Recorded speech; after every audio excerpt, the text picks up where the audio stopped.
Assalamualaikum warahmatullahi wabarakatuh.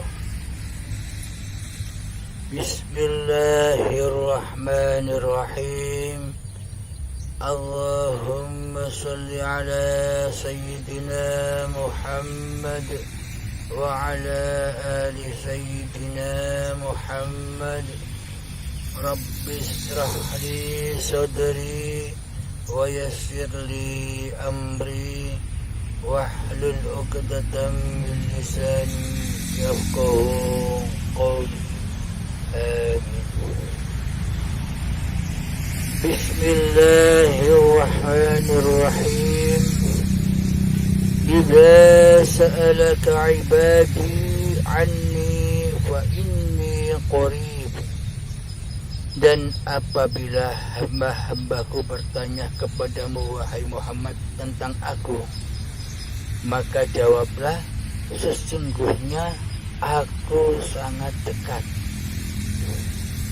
Ujibu da'watad da'i idza da'an falyastajibu li falyu'minu bi la'allahum yarshudun. Aku menerima permohonan orang yang berdoa apabila ia memohon kepadaku. Maka hendaklah mereka memenuhi perintahku, memenuhi segala perintahku, dan hendaklah mereka beriman kepadaku, agar mereka pasti selalu berada di dalam kebenaran. Shadaqallahul azim. Ini ada sambungannya dengan ayat wa nahnu aqrabu ilaihi min hablil warid. Dan aku lebih dekat kepadamu daripada urat nadi atau urat lehermu. Jadi Allah itu sangat dekat sekali. Bagi umat Islam, bagi umat mukminin wajib mengenal Allah. Bagaimana mungkin kita bisa dikatakan beragama bila kita tidak kenal Allah? Maka wujudkanlah Allah di hatimu, yakinilah Allah di hatimu. Awaluddin ma'rifatullah. Awal suatu agama adalah mengenal Allah, tahu Allah, siapa Allah itu. Agar kenapa? Agar kita bisa menyembah kepada Allah yang kita sembah. Bagaimana mungkin kita bisa menyembah kepada Allah? Bagaimana mungkin kita bisa mengabdi kepada Allah? Bagaimana mungkin kita bisa ingat kepada Allah? Kepada Allah saja kita belum tahu. Kepada Allah saja kita belum kenal. Kepada Allah saja kita tidak pernah bertemu sedetik pun selama hidup ini.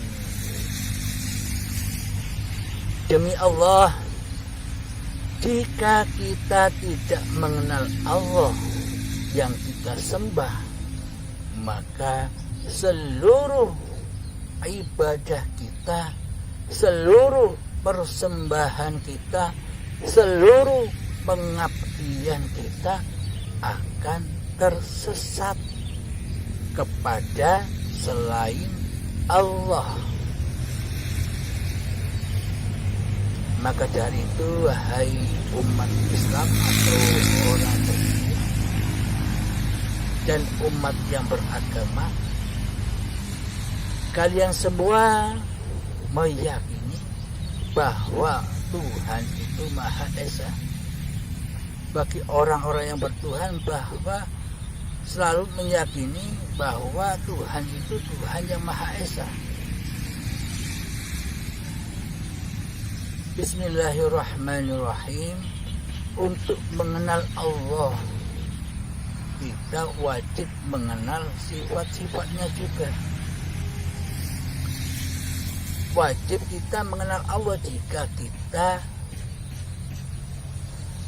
dikatakan beriman kepada Allah. Bagaimana mungkin kita dikatakan beriman kepada Allah, percaya kepada Allah, sedangkan kita tidak tahu Allah, kita tidak kenal Allah yang kita sembah? Akankah persembahan kita selama ini akan sia-sia saja? Akankah sholat kita selama ini akan sia-sia saja? Akankah puasa kita selama ini akan sia-sia saja? Akankah selama ini zakat kita akan sia-sia saja di sisi Allah jika kita tidak kenal dengan Allah zat yang kita sembah? Maka dari itu kita wajib mengenal Allah dengan sifat-sifatnya. Sifat wajibnya Allah ada 20 dan sifat muhalnya juga ada 20. Mari kita sedikit mengupas sifat wajibnya Allah yang pertama. Sifat wajib bagi Allah yang pertama adalah sifat wujud. Sifat wujud itu artinya ada. Jadi adanya seluruh manusia, jadi adanya seluruh segala sesuatu yang bisa kita pandang, yang bisa kita dengar, yang bisa kita rasakan ini karena adanya wujud nyatanya Allah. Tanpa ada Allah, maka segala sesuatu ini tak akan tercipta. Diri kita tak akan tercipta. Karena Allah wujud, maka wujudlah segala sesuatu. Coba kita pikirkan sejenak, coba kita renungkan sejenak. Apakah mungkin Sang Pencipta, apakah mungkin yang dicipta itu lebih wujud daripada yang menciptakan? Apakah mungkin manusia dan segala ciptaan ini lebih wujud daripada wujudnya Allah itu sendiri? Kan tidak mungkin. Jadi Allah lah yang lebih wujud daripada segala ciptaannya. Akan tetapi selama ini kita di hati kita mewujudkan ciptaannya daripada yang mencipta. Contoh di dalam hati kita yang wujud adalah diri kita sendiri. Contoh, nama saya Abdul Halim. Di dalam hati kita yang selalu kita wujudkan, yang selalu kita adakan selama ini kan Abdul Halimnya. Sedangkan Abdul Halim ini dan seluruh apa yang dipandang oleh Abdul Halim ini dan seluruh yang diwujudkan oleh mata, oleh telinga, oleh rasa Abdul Halim ini adalah ciptaan Allah. Selama ini di hati Abdul Halim yang wujud segala sesuatu itu yang disyariatkan oleh si Abdul Halim ini. Abdul Halim merasa bisa mensyariatkan tumbuh-tumbuhan. Abdul Halim merasa bisa mensyariatkan hayawan. Abdul Halim merasa bisa mensyariatkan ibadah-ibadahnya. Abdul Halim merasa bisa mensyariatkan kerjanya, naik motornya, makannya, dan seluruh yang ada di dalam pandangan mata dan di pendengaran telinga, seluruhnya adalah syariat yang disyariatkan oleh Abdul Halimnya. Selama ini sudut pandang kita hanya kepada mewujudkan Abdul Halimnya daripada mewujudkan pencipta Abdul Halimnya. Selama ini hati saya Abdul Halim merasa diri yang wujud. Apakah mungkin Abdul Halim dan kita semua lebih wujud daripada Allah yang menciptakan kita semua? Apakah memang yang demikian? Apakah harus demikian? Kenapa Abdul Halim dan kita semua ini merasa di dalam hatinya lebih wujud daripada Allah? Karena selama ini kita selalu menggoibkan, mentiadakan Allah di hati kita. Nah, di hati kita siapa yang wujud? Di hati kita yang wujud adalah Abdul Halimnya. Yang wujud adalah nama manusianya, diri manusia itu sendiri yang wujud. Nah, berarti yang wujud di hati itulah yang selama ini kita tuhankan. Allah wujud, maka apa-apa yang ada di hati kita itulah sebagai Allah bagi kita. Di dalam hati kita yang wujud Abdul Halim, berarti kita selama ini mentuhankan diri kita sendiri. Kita tidak menyadarinya, kita tidak memahaminya. Karena apa? Karena masih butanya mata hati kita kepada Tuhan pencipta diri kita selama ini.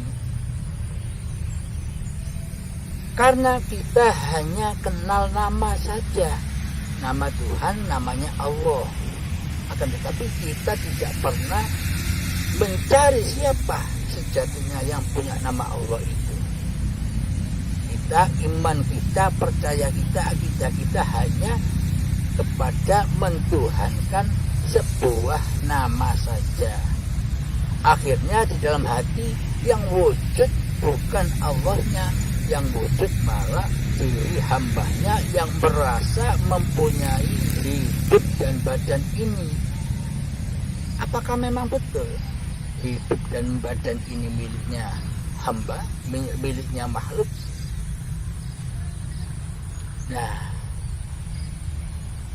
selama ini kita merasa punya hidup, seolah-olah hidup itu ada dua atau ada banyak hidup, bilionan hidup. Ada hidupnya manusia, para manusia dari Nabi Adam sampai akhir zaman. Ada hidupnya para malaikat, ada hidupnya para iblis dan setan, ada hidupnya jin, ada hidupnya tumbuh-tumbuhan yang beraneka ragam banyaknya, ada hidupnya hayawan yang banyak sekali macam-macamnya. Jika memang hidup itu banyak, jika memang Abdul Halim atau kita semua ini punya hidup yang dihidupi oleh hidupnya Allah, ya buat apa Allah menghidupi kita? Buat apa Allah menghidupi Abdul Halimnya? Bila Abdul Halim atau kita semua sudah punya hidup sendiri-sendiri. Itulah yang selama ini membuat belenggu yang sangat tebal hamba, sehingga terbelenggu, terpenjara, hingga hamba tidak bisa bertemu dengan Tuhannya. Karena keimanan, keyakinan, akidah kita selama ini demikian, bahwa hidup ini dikira hidupnya hamba. Padahal sifat hidup itu hanya satu. Sifat hidup itu esa, yakni hayatullah, hidupnya Allah sendiri, yang meliputi seluruh ciptaannya, yang meliputi segala sesuatu yang diciptakannya. Marilah kita tengok sejarah kita dengan dasar ayat man arafa nafsahu faqad arafa rabbahu. barang siapa yang mengenal hakikat sejati, hakikat diri sejati manusianya, maka dia akan mengenal Tuhannya. Coba kita buka lagi lembaran kitab Al-Qadim. Coba kita buka lagi sejarah cikal bakal badan kita ada di dunia ini. Cikal bakal badan kita dulu kan dari tanah yang mati, tanah yang kering. Dengan kasih sayangnya Allah, hidup yang meliputi tanah, dengan penjagaan Allah, dengan bimbingan Allah, dengan kecukupan Allah, diciptakanlah tanah yang kering itu diperjalankan, dipergerakkan oleh hayat, oleh hidup, sampai hingga menuju tumbuh-tumbuhan. Jadi dari tanah itu tidak langsung dicipta kayak nyiptakan boneka begitu, tidak. Jadi dari tanah yang kering, saripati dari tanah yang kering itu langsung dinaikkan menjadi tumbuh-tumbuhan. Nah, hiduplah tumbuh-tumbuhan itu dengan hayatullah. Jadi tumbuhan itu tidak punya hidup sendiri. Tumbuhan itu bersandar dengan hayatullah, hidupnya Allah. Kemudian tumbuh-tumbuhan itu tumbuhlah buah-buahan, sayuran dan padi, hingga dimakan kedua orang tua kita selama ini. Nah, itulah cikal bakal kita. Dari tanah yang mati dihidupkan oleh hidup sampai ke dalam tumbuh-tumbuhan dan di dalam buah-buahan, sayuran dan padi. Ingatkah kita seluruh kejadian itu, sobat? Kan kita tidak ingat sama sekali. Nah, itulah bukti bahwa hidup dan badan ini bukan kita, bukan milik kita. Kemudian sampailah cikal bakal tubuh ini menjadi sperma. Ketika menikah, kedua orang tua kita, akhirnya kita dipergerakkan lagi menuju ke arham, ke rahim ibu. Di situ dipergerakkan lagi oleh hidup, diasupi makanan lagi oleh hidup, dipelihara, dibimbing lagi oleh hidup hingga menjadi gumpalan darah. Setelah jadi gumpalan darah, diperjalankan lagi, diobah normalnya, dilakokno lagi menjadi gumpalan daging. Nah, di situ lagi ditegaskan oleh Allah, kutiupkan rohku. Nah, jadi dari tanah itu urithi Allah, hayatullah yang pencipta, yang membimbing, yang memperjalankan hingga sampai menjadi gumpalan daging. Ditegaskan lagi oleh Allah bahwa hidup itu hidupnya Allah, bukan hidupnya makhluk. Makhluk tak punya hidup. Kutiupkan rohku. Nah, berarti kan hidupnya siapa? Roh itu, ruhullah. Ya kuwi uripe Allah dewe. Jadi roh itu ruhullah, bukan ruhun nas. Jadi hayatullah itulah Allah. Kemudian diperjalankan lagi oleh Allah, badan ini dicipta lagi anggota-anggota tubuhnya, jantungnya, ususnya, empedunya, ginjalnya sudah dicipta lagi oleh hidup, diperjalankan lagi hingga sampai menjadi janin. Dengan ruhullah maka lahirlah bayi kita. Dulu bayi kita terlahir, kullu mauludin yuladu alal fitrah. Jadi seluruh bayi manusia yang terlahir di dunia ini seluruhnya dalam keadaan suci, bersih, fitrah. Kenapa dikatakan suci, bersih dan fitrah? Karena di dalam bayi itu uripe Allah, ruhullah. Itulah makna suci. Jadi yang disebut suci ya yang punya nama suci. Siapa yang suci? Ya Allah sendiri. Kenapa bayi disebut suci? Karena diri kita Abdul Halim dan Anda semua belum ada, belum hadir, masih gaib di dalam bayi itu. Karena itulah bayi disebut suci. Karena bayi suci, bebas dari diri kemanusiaan kita selama bayi. Tidak mungkin bayi ngaku-ngaku, ini hidupku bayi, ini badanku bayi. Tidak mungkin, karena kita masih belum ada di bayi.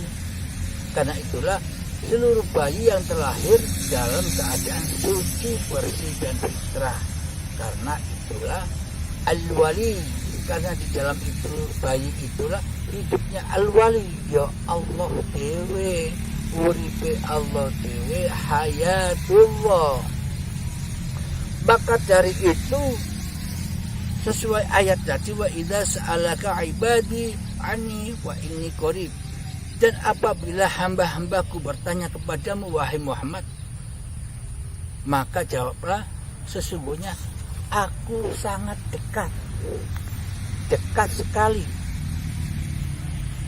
Nah, coba kita ilustrasi.